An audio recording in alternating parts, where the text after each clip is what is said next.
Hey guys, what is up? It's a True Car Scene here.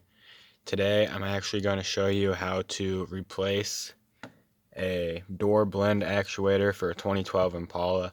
Basically all you do is you open up the glove box right here and you take a flathead screwdriver. I'm just using this one that's probably older than I am, and you just pry right here where these two clips are in the back of the glove box. Make sure you hold it.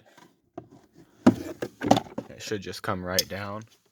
Then take a little ratchet right here with a quarter, or with a 7/32 right there, and you can get it back there. Here, I'll show you.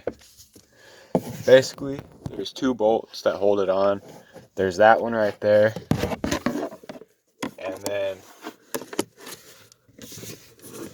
there's another one right there. I don't know if you can see it. You should be able to. And then there's this little connector right there. You can just take a flathead, put it in that little hole, and twist, and it should pop right out.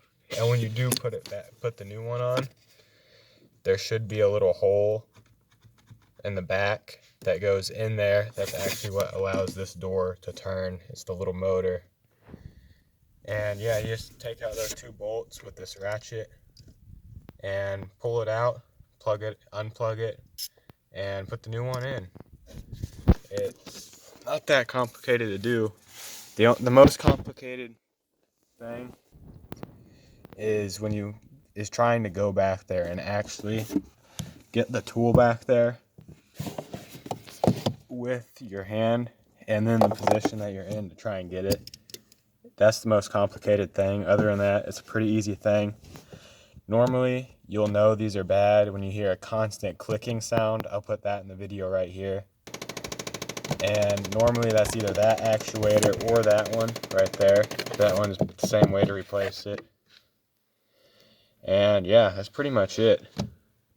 Just if you hear a constant clicking sound on one of your Impalas from 2006 to 2012, it's probably an actuator. There are also some on the driver's side over there too, but we haven't had any of those go bad, so I'm not going to show you that.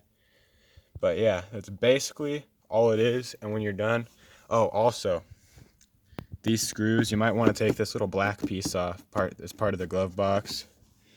It's just these screws right here. Then there's some right here, and one there, maybe this, yeah, maybe those, but I didn't take those out. And you just take this out, because that way you have more room to actually get back there and get your arms and hands back there. But yeah, that's it. Hope this was helpful, and leave a like, comment down below, and yeah. Oh, also, if you guys want me to make a video on that thing right there, let me know, because I might do it. Other than that, hope you guys enjoyed, hope it was helpful. Leave a comment if you have any questions, and yeah, that's it. Peace out, guys.